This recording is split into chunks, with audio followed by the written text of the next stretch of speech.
Hello everyone, welcome back to my channel. My name's Emily Jones. I'm part of a movement, I guess, if you want to call it that. But mostly I'm just a person vlogging right now. So today is my 5-year anniversary of my YouTube channel. So I started my YouTube channel 5 years ago today.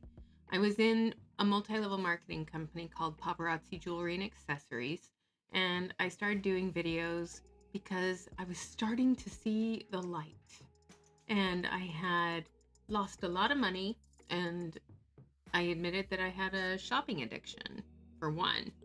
Two, I overconsumed on a product in the hopes that I would own my own business and make lots of money. Turns out it was all crapshoot. Didn't really happen. So I went on vacation, COVID hit, country shut down, I quit my multi-level marketing company, and I continued to blog about my experience on my channel. My channel started to grow organically over the next few years, and a couple years ago I topped over 1,000 subscribers, and I was able to monetize my content. And I've been focused solely on paparazzi jewelry and accessories for quite some time, and it has now been a full year since I had some major health issues hit me, and I'm having my scan to make sure I'm still in the clear pretty soon. It's coming up in February. But I was talking to my gastroenterologist and my oncologist and my rheumatoid, or not my rheumatoid, my rheumatologist. Sorry, couldn't think of the name for my arthritis. And my care team told me that I need to start eating less processed foods. And I was like, okay, how do you do that? Everything in our life is processed. I mean, everything we eat is processed. So I started researching, before I went on my last cruise to Norway, I started researching easy ways to eliminate processed foods from your diet. And while I was on this cruise ship, I was reading a bunch of articles about it, and it was like, I have in my hair, I'm just making it crazy. So there you go. So I was on the cruise ship and I was reading about how to eliminate processed foods. And the first thing I read was, if you can, make your own bread, because bread is a very simple food and it's a simple thing, and if you can make it fresh without the preservatives that come in like store-bought bread, then that would be the best way to go. So I was telling my sister about this, and she's like, that's not a bad idea. And for Christmas, she sent me a bread maker. So I really appreciate that. I've already used it like twice. So there's one thing. Then I was going through my cupboards and I realized I have a lot of foods in my cupboards that I need to use. So that turned into my no buy challenge, which is now what I'm extending out to the universe today. So all of these things come together, and this is why I'm doing all of this. One, it's got a lot of positive things for it. So my no buy is only based on things I don't need. Because when I look around my house, I have more than enough for right now. I'm not one of those people that's considered poor, but I'm also not rich. Okay? I'm a middle of the road kind of person. And my husband and I, we live very simple lives. We don't do a lot of extravagant things. And when we do something extravagant, it's planned for well in advance. And we do what we can to make it inexpensive for us. So with my no buy year, I'm going to start with just no buy February. My goal for the month of February is to start eating the foods in my home that are processed, to get them out of my home and eliminate them from my pantry. So I've got hamburger helpers and boxes of rice-a-roni and pasta-roni and couscous, and I have a lot of soups and stuff. But when I was looking through my cupboards, I really don't have that much as far as processed foods go, but I do have a lot of staples. So I looked up recipes to make overnight oats, and I had my first batch today, and it was good. I mean, I've never done overnight oats ever in my life. I usually just do the little oatmeal packets that you heat up in the microwave or whatever. I've never done overnight oats. It was a pleasant surprise. And I'm able to use the oats that I have in my pantry that need to be used. And buying a thing of oatmeal is cheaper than buying the little individual packets. And I've got pecans, and I've got walnuts, and I've got brown sugar and cinnamon and nutmeg, and I've got raisins, and I can put fresh berries in it. So that's something that's, one, not overly processed, and two, something I can make easily at home. So that integrates into the no buy thing, because these are things I already have on hand that I need to use. So with my no buy challenge, my goal is to be wiser about the purchases that I do make, and to be more fiscally conservative with what I do currently own. So, when it comes to my work clothes, I have black leggings. And as I was going through my closet, organizing my closet, I have 23 pairs of black leggings. So, guess what? I have plenty of leggings to get me through the next year if I need it. I've got 7 pairs of denim jeans. I've got countless sweaters, countless shirts. I have plenty of summer clothes. I have winter clothes. I have plenty of pairs of shoes that I can wear. So there is honestly for me no reason to purchase anything for myself for the next year. So I know I'm taking on this challenge, and I'm taking it with a grain of salt, and I'm hoping that I'm encouraging you guys to look at your situation and think about, hey, how much am I shopping? Do I really need this? Am I letting my money work for me instead of me working for my money?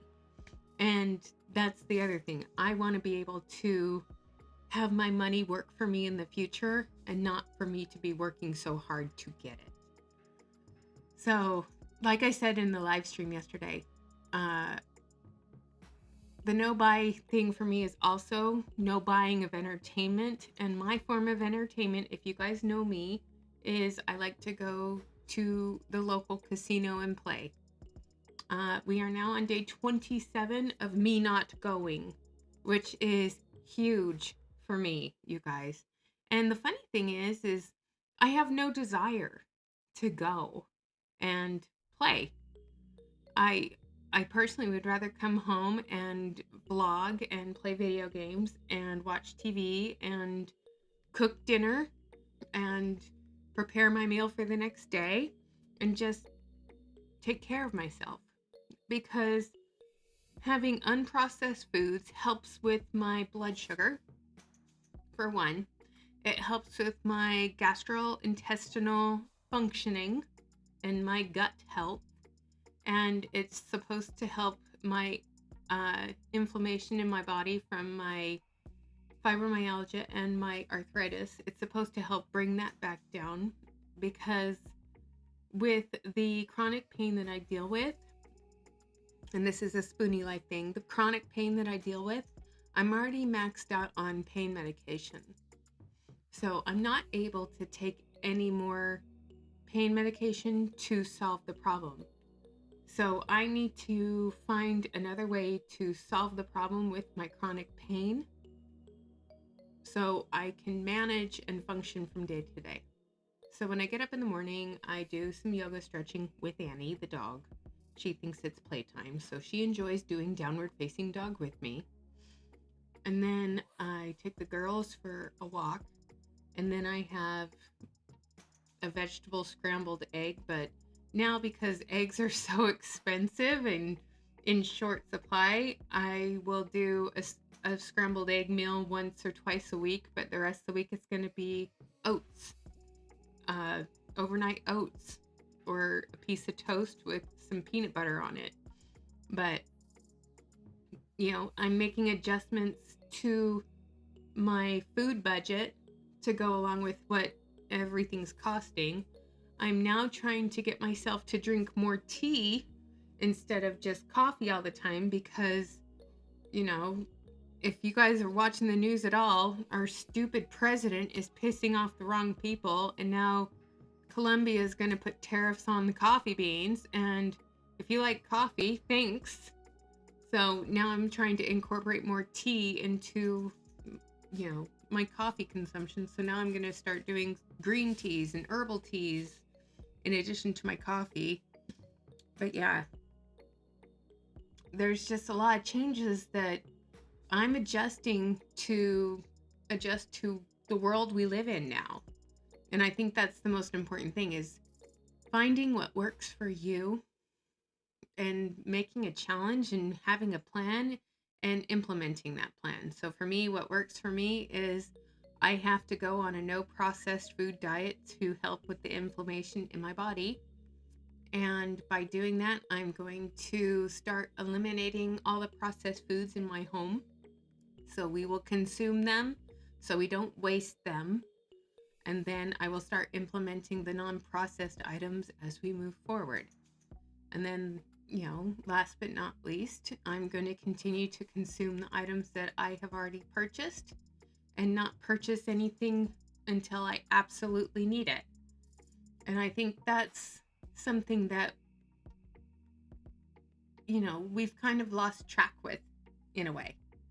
Because if you've ever watched like influencers on TikTok and Instagram, I used to have Instagram, but I deleted it. But I watched a lot of the videos on Instagram, and there's people that are constantly putting their fake nails on things and tapping things and going, ooh, look at this beautiful cup of coffee mate coffee creamer with this big iced coffee. And they make this huge jug of coffee with like an entire thing of coffee creamer, and it's just waste.